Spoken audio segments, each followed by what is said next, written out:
Antes de irmos para o vídeo, não se esqueça de se inscrever no canal e ativar as notificações.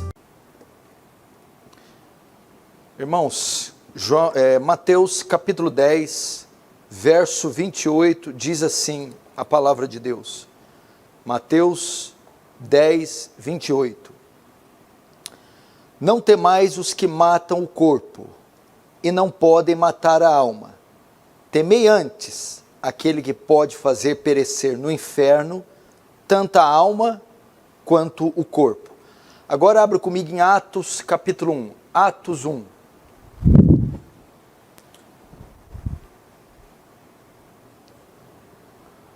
Atos capítulo 1.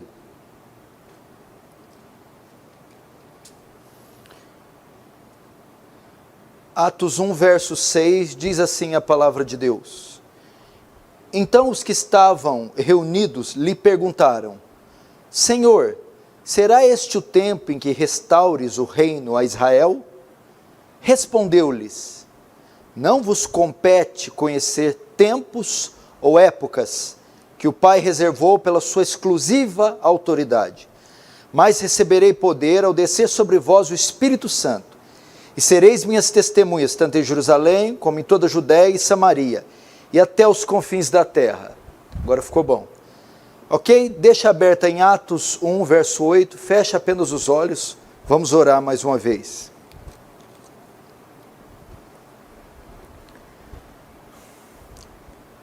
Senhor Deus, mais um dia, mais uma noite, nos dirigimos a Ti, Senhor, ao Seu trono, ao Seu altar, ao Santo dos Santos, local onde a Sua presença se assiste, cônscios da nossa pequenez, insignificância, incoerência, insensatez, incapacidade de Te obedecer e de Te amar,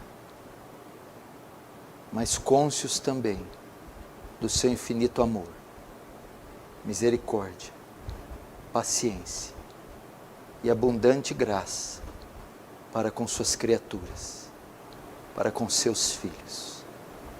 Mais um capítulo da história está sendo escrito, um capítulo negro, escuro, sombrio, mas nessa escuridão faz raiar, Senhor, a luz do sol da justiça, a luz do Santíssimo Evangelho, para redimir as almas, para consolar os fracos, para erguer os abatidos e caídos, e dar esperança àqueles que não têm nenhuma.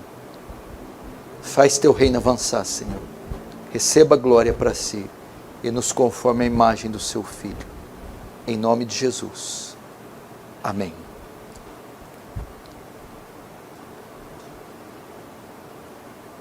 Irmãos,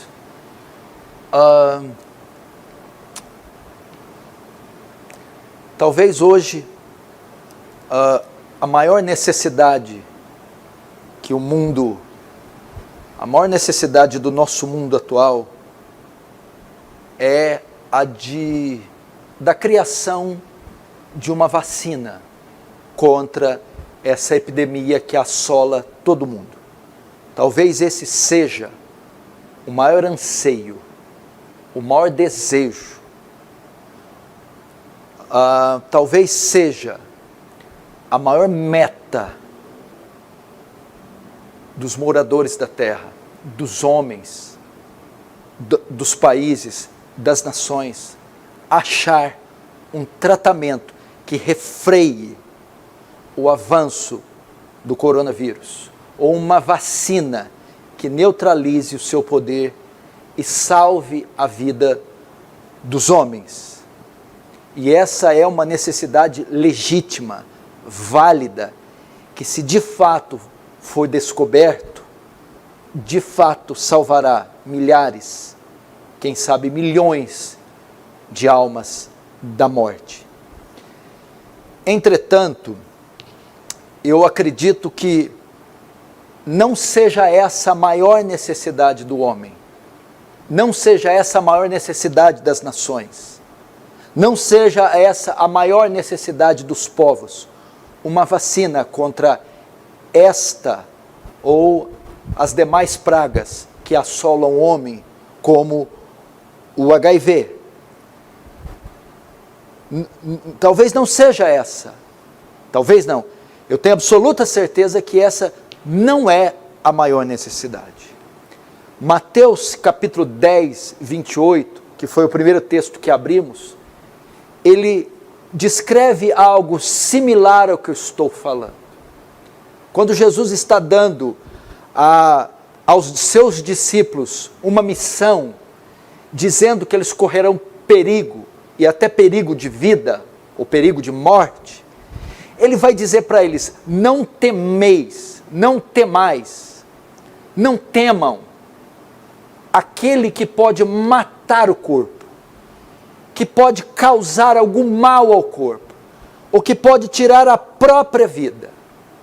Temei antes aquele que tem poder de comprometer vossas almas. O que Jesus está dizendo aqui é que existem dois temores. O primeiro, de perder a vida física, da morte física. O segundo, de receber a morte eterna. Então ele está dizendo que os dois temores são legítimos, mas um suplanta o outro. Um é maior que o outro. O que Jesus está dizendo é assim: não tenham medo de quem ou do que mata o corpo. Tenham medo daquele que mata a alma. Não tenham medo, não temam a perda do corpo, temam a perda da alma. Trazendo para os nossos dias, o que Jesus está dizendo? O mais grave em nossas vidas, o mais comprometedor, aquilo que deve mais nos assustar, não é o coronavírus, não são as guerras, não é a morte causada por este ou outros males. Sim, nós devemos temer todas essas coisas e nos guardar delas. Mas há um outro temor que suplanta esse, sobrepuja. É temer a morte da alma. Então, se um vírus mata o corpo, que é o coronavírus, que é o mal desse momento atual, tem um outro vírus que excede em muito esse, que mata a alma, é o pecado. E é esse, acredito eu, que é o grande mal do mundo. É a grande necessidade do homem. É encontrar uma vacina, não para essa peste ou as demais, mas é encontrar uma vacina para a verdadeira, para a real peste, o pecado. De modo que enquanto o vírus mata o corpo, o pecado mata a alma. Mata a alma. Então todos vocês que estão me vendo estão apavorados em razão do colapso econômico, dos respiradores, das UTIs, da morte dos idosos. Estão apavorados com medo de deixarem essa existência. Jesus olha para vocês e diz: não temam o pelotão de fuzilamento, a guerra nuclear, as epidemias, a morte, um tiro a queima-roupa. Não é esse que deve ser o vosso temor. Temam antes serem condenados ao inferno, morrerem eternamente. Temam antes não herdarem a vida eterna. Por que Jesus diz isso? Porque a vida não se limita a esse espaço e tempo aqui. Não se limita à matéria e ao físico. A vida transcende o corpo, transcende a matéria. Existe uma vida após a morte, e esta se dá eternamente. ou na condenação, ou na redenção, na salvação.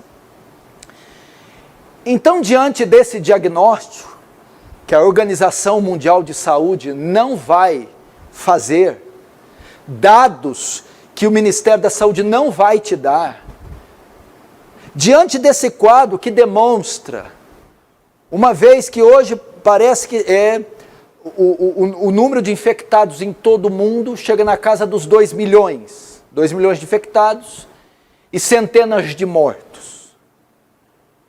Essa é a peste que assola o mundo. A outra, que é o pecado, 100% positivo. Romanos diz que todos pecaram e destituídos da glória de Deus estão, e não há um justo sequer. Então não há um homem na face da terra que não tenha contraído o vírus do pecado.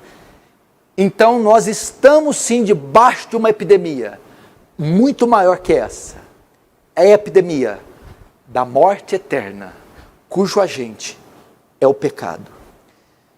Nesse sentido, eu sou levado a crer então que a solução para o homem está além da vacina, além do tratamento químico, médico, que a solução para o mal do homem está contida na pregação do Evangelho, no Evangelho de Cristo, na boa notícia de Cristo. Esta é a maior necessidade do homem, se livrar do vírus chamado pecado, se livrar da condenação eterna, se livrar da morte eterna. Então a maior necessidade do homem é receber o Evangelho de Cristo, a boa nova contida na cruz de Cristo. Entretanto, Paulo nos faz um alerta em Romanos 10, dando uma impossibilidade das nações, povos, raças, tribos, etnias, receberem essa vacina. No nosso contexto, há uma intriga política impedindo o tratamento de alcançar pessoas. No caso do pecado, eu não acredito que é uma intriga política, mas pode ser a omissão. Se houver omissão, tribos, línguas, raças e povos serão impedidas de receber o antídoto. Se a doença é o pecado, o antídoto é o Evangelho, a seringa, a ferramenta que aplica esta vacina, sou eu e é você, é a igreja do Deus vivo. Paulo faz um alerta que pode frustrar esse medicamento de chegar às nações. Romanos 10, 14 diz: e há de ser que todo aquele que invocar o nome do Senhor será salvo. Então ele formula uma questão: mas como invocarão daquele em que não creram? Como invocarão aquele que não creram? E como crerão de quem não ouviram? E como ouvirão se não há quem pregue? E como pregarão se não forem enviados? Ou seja, Paulo diz: ainda que tenha sido descoberta a vacina, ela precisa ser levada até esses povos através da pregação do Evangelho. Ou seja, como se salvarão se ninguém for até eles e levar o antídoto? Como receberão vida estando mortos se não ouvirem a proclamação do Evangelho? Então, diante dessa introdução que eu dei e do cenário mundial, nós então estamos diante da maior necessidade desses tempos: a pregação do Evangelho. É nisso que consiste a minha mensagem hoje. É tempo de pregar o Evangelho. Esses homens, esses povos não estão correndo risco de apenas perderem suas vidas. Estão correndo risco de perderem suas almas. não estão correndo risco apenas de morrerem, estão correndo risco de morrerem eternamente. Então, irmãos, se a morte está chegando através dessa epidemia, se está tirando vidas precocemente, vidas aceleradamente, vidas aos montões, significa que essas pessoas, se morrem sem Cristo, estão sendo condenadas. Se a morte está aproximando e levando e ceifando vidas e mais vidas, então há uma urgência de se pregar o Evangelho cada vez mais rápido, antes que essas pessoas morram sem ter ouvido, morram sem ter crido, morram sem ter se arrependido, morram sem ter se convertido, morram sem ter sido salvas.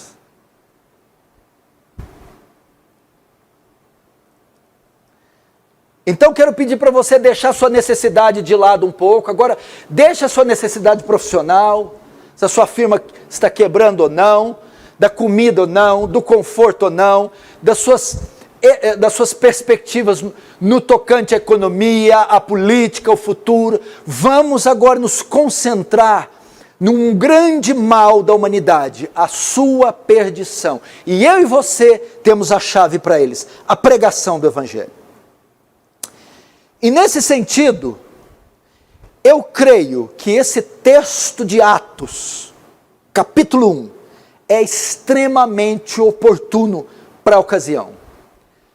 O texto de Atos, capítulo 1, é extremamente pontual, pertinente para os tempos que nós estamos vivendo no que diz respeito à pregação do Evangelho.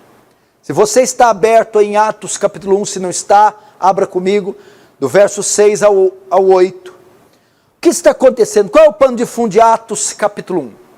Jesus já tinha sido morto, já tinha ressuscitado, e agora ele vai ascender aos céus, mas antes disso ele encontra os seus discípulos.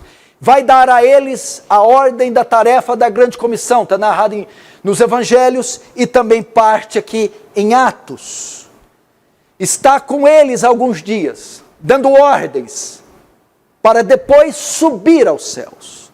E ele está reunido com eles aqui, ressuscitado, com os seus discípulos. E antes de subir aos céus, os seus discípulos fazem a ele uma pergunta. Fazem a ele uma pergunta escatológica. Está com seus discípulos, então eles fazem a ele uma pergunta escatológica acerca do fim. É normal também, irmãos, que em dias como esses, questões escatológicas tomem nossa mente. Perguntas como, será que o fim chegou? Será que Jesus irá voltar agora? Será que ocorrerá nesse tempo o arrebatamento? Será que vamos assistir nesse tempo a ascensão do anticristo, a grande tribulação? Em razão das coisas que estão acontecendo, é normal fazermos perguntas como essas. E os discípulos fazem também uma pergunta assim, verso 6. Então os que estavam reunidos lhe perguntaram: Senhor, será este o tempo em que restaures o reino a Israel? A pergunta dos discípulos, restaurar o tempo a Israel, tem alguns significados. Eu não quero entrar nisso. Mas a pergunta é agora que o reino virá na plenitude? É agora que o Senhor governará céus e terra? É nesse tempo que acontecerá o fim? Porque quando fala restaures o reino, a palavra grega aqui é apokatistemis, que quer dizer reordenar para o estado original.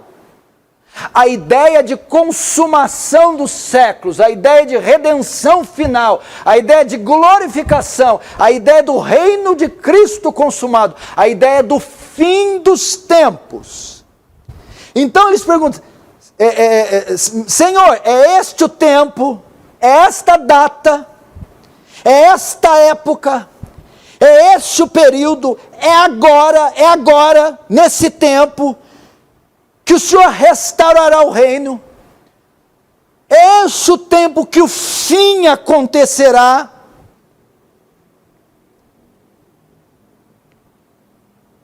Eles fazem essa pergunta. Senhor, será agora que o Senhor estabelecerá seu reino? Por que eles fizeram uma pergunta dessa? Em razão dos acontecimentos recentes. Porque eles tiveram uma ideia escatológica. Porque eles pensaram que ali era o fim. Em virtude do que eles viram. A morte, a ressurreição e o corpo glorificado de Cristo. Aqueles sinais para eles foram uma evidência que o reino estava se consumando e que o fim havia chegado. Por isso eles perguntam. Esta é a mesma pergunta que a igreja tem feito nesses dias. Esta é a mesma pergunta que milhões de crentes em toda parte do mundo estão fazendo. Meu Deus, será que o fim vai se dar agora? Será que Jesus está voltando nesse momento? Será que a nossa geração é a última geração da história? E por que nós estamos fazendo essas perguntas? Em razão dos sinais que nós estamos vendo. Em razão de 3, 4 meses atrás, um surto epidêmico ter tomado todo mundo e ter colapsado o mundo inteiro, gerando vários desdobramentos. E desdobramentos estes que trafegam pela profecia escatológica.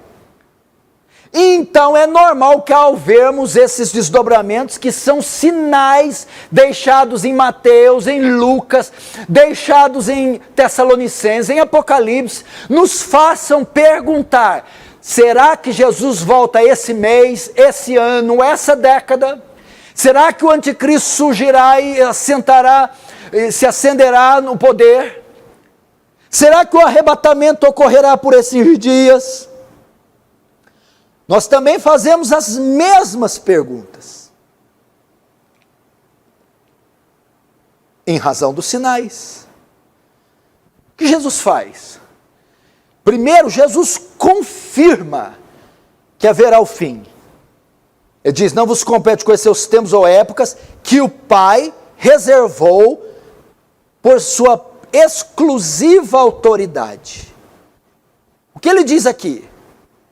Primeiro, o tempo do fim está dentro dos decretos divinos. Deus decretou o fim, decretou. Deus está dentro dos decretos divinos. Então ele confirma, sim, haverá de fato um fim, haverá consumação, sim, dos séculos, haverá o retorno do Messias, haverá uma grande tribulação, haverá o arrebatamento, haverá o julgamento final, haverá novos céus e nova terra. Sim, por quê? Porque o Pai assim o decretou, assim o quis. Isso é prerrogativa do Pai. O fim está nas mãos de Deus. O que mais esse texto ensina? Que se o fim foi decretado por Deus, quando ele vai falar dos tempos, ele diz, o Pai, tempos e épocas, o Pai decretou pelo seu poder. Isso abre para nós um precedente do quê? É a garantia que tudo que está escrito acerca do fim vai acontecer. É a certeza que tudo que foi profetizado a respeito da segunda vinda vai acontecer. Por quê? Porque foi o próprio Pai quem decretou. Foi o próprio Pai quem decretou. Então você que está me assistindo, fique certo disso. Jesus vai voltar e todas as profecias acerca da sua vinda irão se cumprir, porque foi o Pai quem decretou que fosse assim.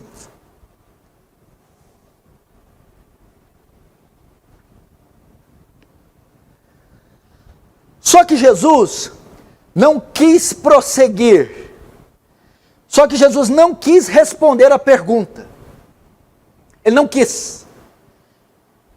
O verso 7 diz: não vos compete conhecer os tempos e épocas. Isso é prerrogativa do Pai. Isso não é da conta de vocês. Jesus fala isso.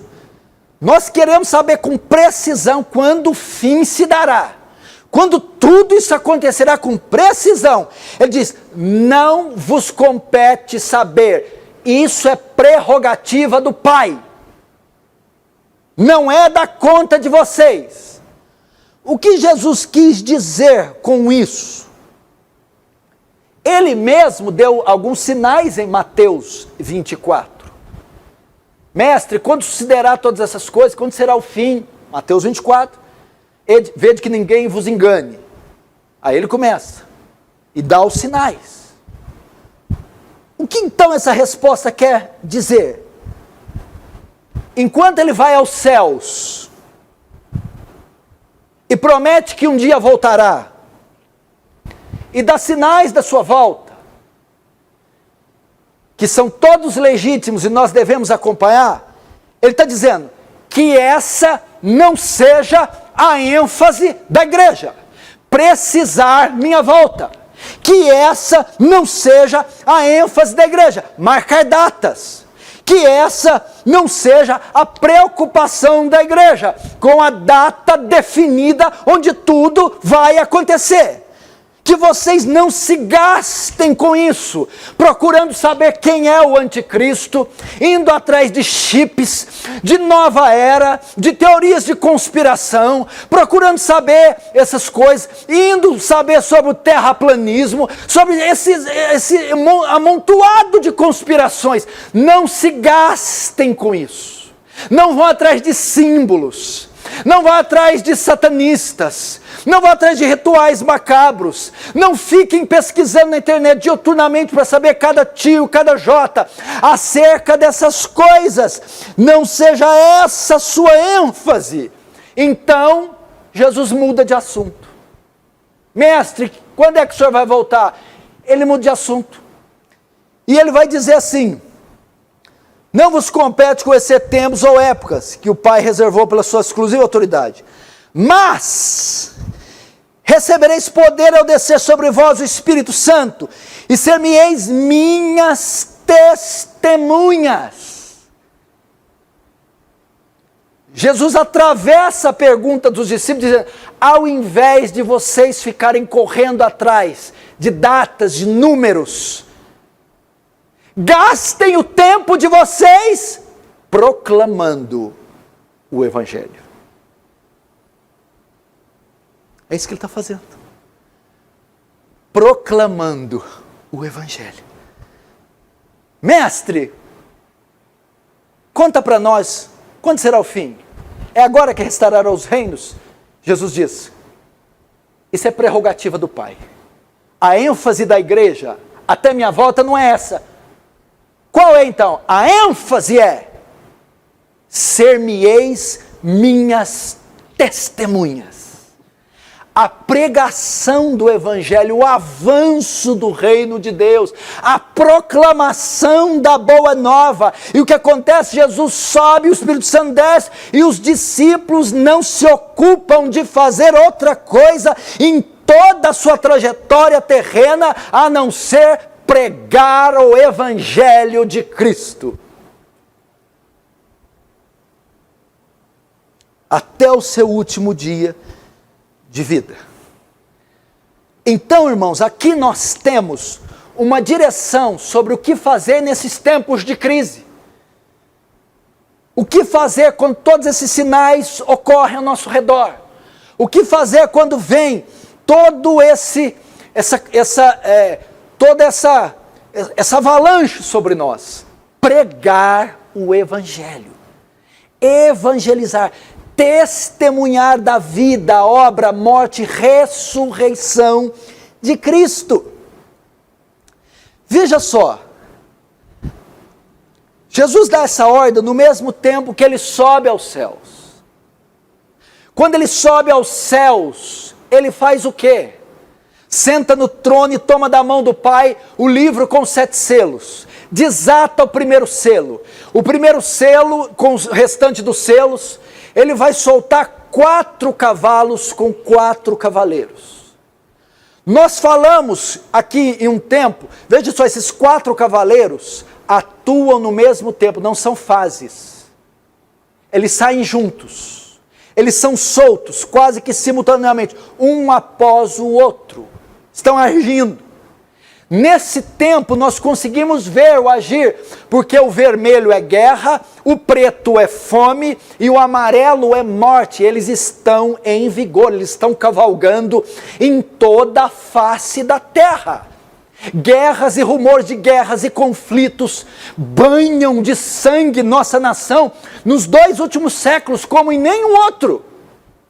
Fomes, 1/3 da população mundial quase passa fome.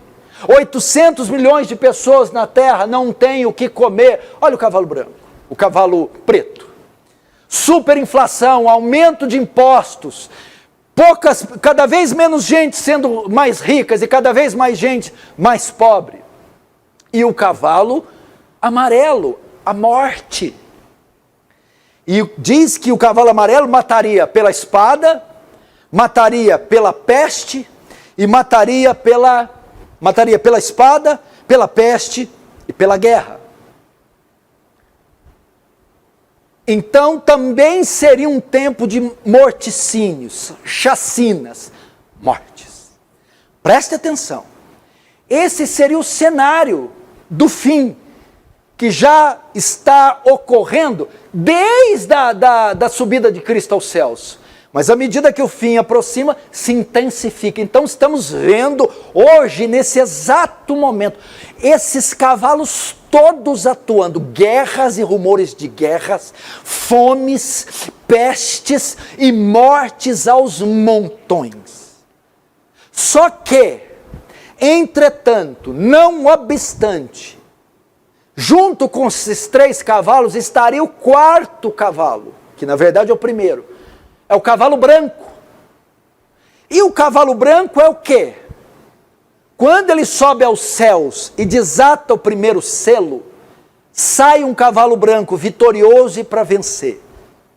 Esse cavalo branco é a ordem que ele dá aqui em Mateus 28. A tarefa da grande comissão, porque ele vence na cruz e compra tribos, povos e línguas, e faz deles reino e sacerdote. Então antes de subir diz, todo o poder foi me dado no céu e na terra. Agora o que? Agora que todo o poder foi me dado no céu e na terra. Agora que com meu sangue comprei para mim povos, tribos, línguas, raças. Portanto, ide e pregai o evangelho a toda criatura. Solta o primeiro selo, é o cavalo branco.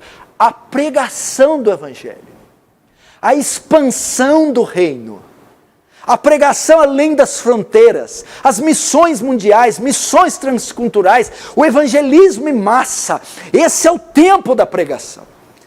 Agora, por que eu estou fazendo isso? Porque em um período escatológico, onde a preocupação da igreja é se livrar do mal, se livrar da fome, se livrar da morte, se livrar da dor. Em um tempo como esse, o cavalo branco está andando neste exato momento. E Jesus ensina que é nesse momento que nós temos que pregar o evangelho. Ou seja, durante essa crise, essa pandemia, esse cenário escatológico, o cavalo branco estaria atuando neste período. Significa que é o nosso dever não especular coisas acerca do fim, e sim, no meio do amarelo morte, no meio do vermelho guerra, no meio do preto fome, pregar o santo sacro evangelho.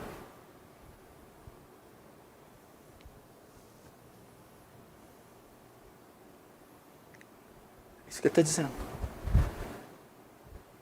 O avanço do reino se daria no meio do desemprego, da superinflação, da pandemia, da perseguição religiosa. O cavalo branco estaria andando junto com os outros três. Onde houvesse peste, onde houvesse morte, onde houvesse fome, ali deveria também haver a pregação do Evangelho. A pregação do Evangelho acompanharia as tragédias, as pestes, os sinais horrendos do tempo do fim. De modo que Jesus quer que nós não nos preocupemos com os sinais, mas com a salvação de pecadores. E como nós pregamos? O termo grego aqui, recebereis poder, ser-me-eis minhas testemunhas. É martus, da onde vem a palavra mártir, ou mártires, que quer dizer testemunha. Jesus está dizendo, em vez de nós ficarmos embaraçados, acuados, conspirando, num computador com o quarto fechado, eu vou entrar na CIA, na Interpol, vou passar o Ártico, eu vou descobrir que a NASA, o homem não foi na Lua, e o Illuminati, o Rockefeller, as 13 famílias. Jesus está dizendo, em vez de ficar perdendo tempo com essa palhaçada, sejam minhas testemunhas. Vivam como filhos do Rei. Exalem o perfume de Cristo. Sejam maridos como a terra não conheceu. Esposas como a terra não conheceu. Filhos como a terra não conheceu. Sejam santos, sejam puros, sejam íntegros. Amem a verdade, amem a justiça. Primeiro, eu prego o Evangelho. Eu obedeço a ordem de Cristo num tempo escatológico com o meu testemunho, com o meu estilo de vida, zeloso, piedoso, santo, íntegro, reto, temente a Deus, demonstrando em obras o meu amor a Deus, a Cristo e a sua cruz. Então a função nossa nesse tempo é exercermos o nosso papel na sociedade, de sal da terra e luz do mundo.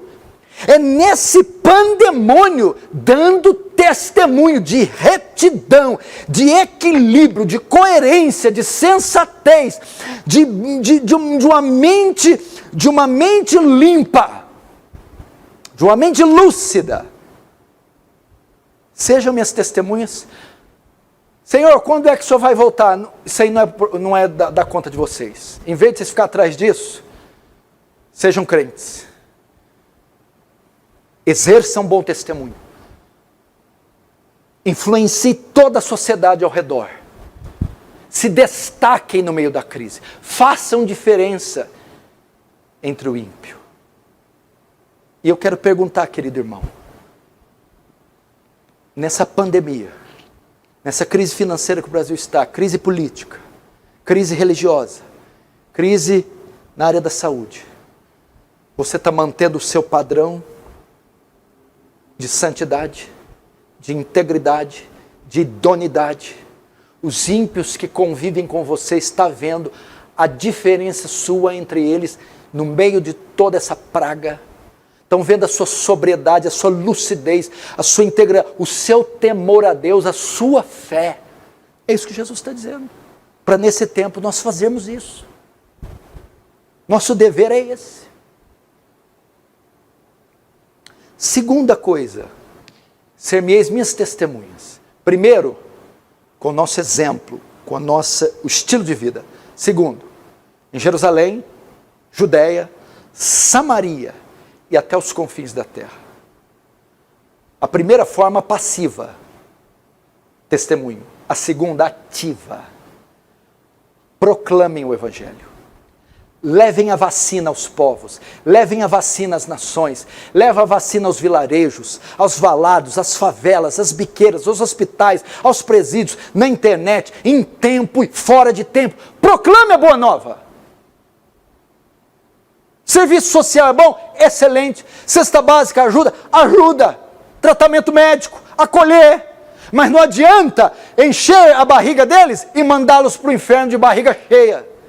Precisamos alertar eles que existe um mal pior, maior que o coronavírus, maior que a morte física, maior que um governo de esquerda ou de direita. É a morte eterna, é a condenação eterna, da qual todos estão sujeitos.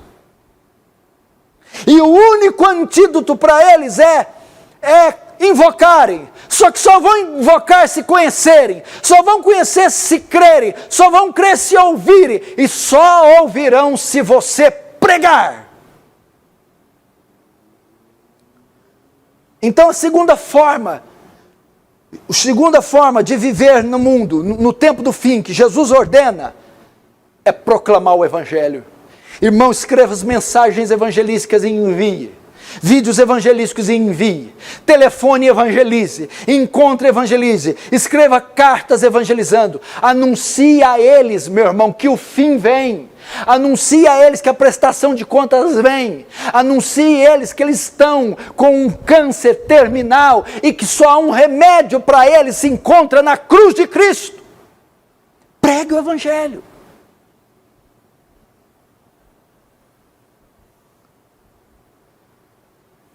Pregue o Evangelho.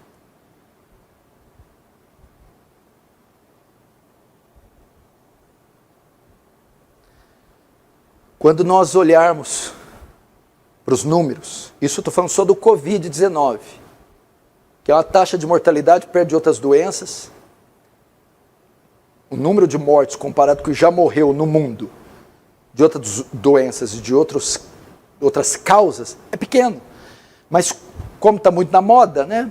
A mídia quer alarmar e trazer pânico às pessoas, mas quando você vê 10 mil mortes no Brasil, 30 mil mortes em Londres, na Inglaterra, 30 mil mortes na Itália, 80 mil nos Estados Unidos, 1 milhão no mundo todo, você tem que pensar, bom, esses são o número dos mortos, são o número dos corpos. Os corpos se foram de 80 mil, de 500 mil, de 1 milhão de pessoas. Agora, onde estão as almas? Nossa preocupação como cristãos não é dos corpos. É olhar para os corpos, para esses números e dizer, meu Deus, aqui estão os corpos, enterrados, incinerados, mas para onde foram as almas? O que eu fiz para evitar a condenação delas? Quantas mais não morrerão e quantas mais não serão condenadas? E eu com o antídoto na minha mão, a pregação do Evangelho, a proclamação da Boa Nova. Meu irmão, vai inquirir essas pessoas, pare no caminho delas, insista com elas, pregue o Evangelho a elas, convença a elas com a exposição do Evangelho.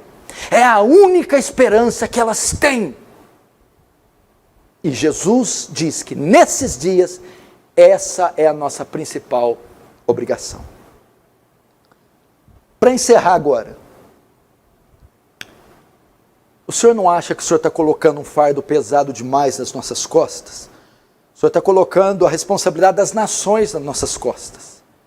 Pois é, quando Jesus falou Jerusalém, Judeia, Samaria e confins da terra, ele estava colocando a responsabilidade desses povos nas costas da igreja. Pastor, mas eu não sei pregar, sou tímido, eu não sei, tem algo, eu estou fraco. Pois o Senhor, meu irmão, Ele não nos obriga a fazer nada sem nos dar os recursos, sem nos dar as condições.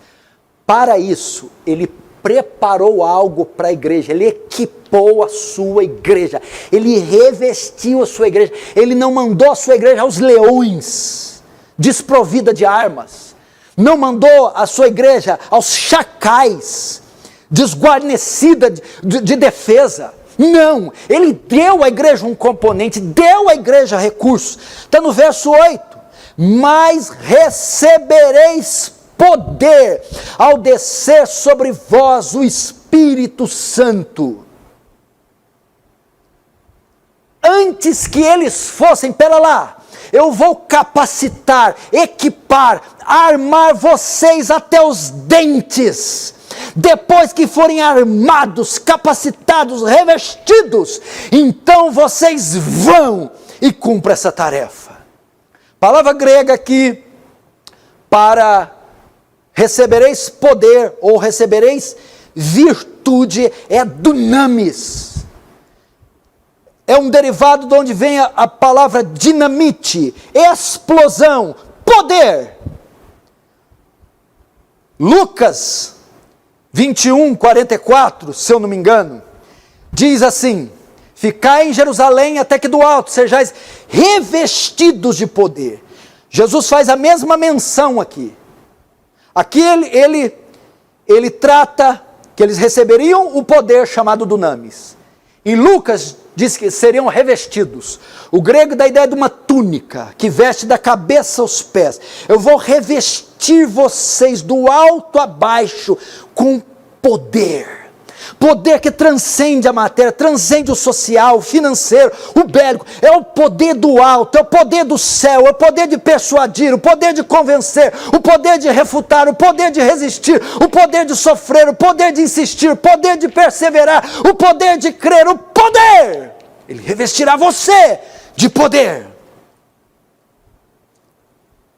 Então, após receber o poder, ser-me-eis, testemunhareis em Jerusalém, Judeia, Samaria, aonde Deus te levar nesse fim de mundo.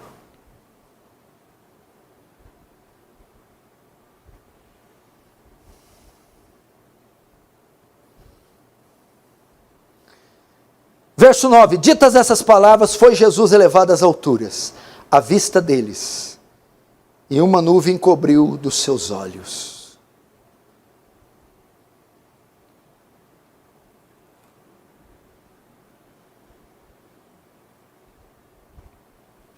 Terminou a missão do Senhor aqui.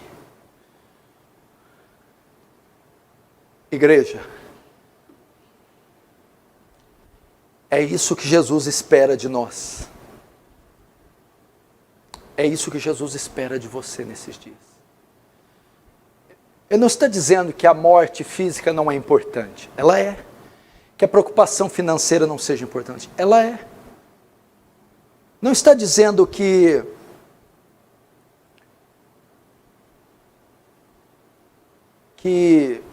as precauções quanto à sua saúde não são lícitas. Claro que são, ninguém está dizendo isso. Quando ele diz não temar e queimar o corpo, ele não está falando para você pular dentro de um ponto de tráfico, de peito aberto, encarar todo mundo, vem, me mata. Não está falando isso. Aqui Jesus está colocando as ênfases. Nós vamos continuar vendo os sinais do fim, nos atentando para as notícias, nos protegendo, nos higienizando, sendo prudentes para não perder o emprego, fazendo economia, baixando o nosso padrão de vida nesse momento de crise. Tudo isso devemos fazer. Mas a grande expectativa, a grande ênfase do nosso coração nesses dias é sermos de fato o que fomos chamados para ser: crentes, cristãos, discípulos de Cristo, até no tutano. E segundo, levar o antídoto para todos quantos nós conseguirmos, proclamando o Evangelho. Até que então ele volte. Porque um dos últimos sinais é: e este Evangelho do Reino será pregado em todas as nações para testemunho do fim. Então virá o fim. Amém? Então é tempo de pregar o Evangelho.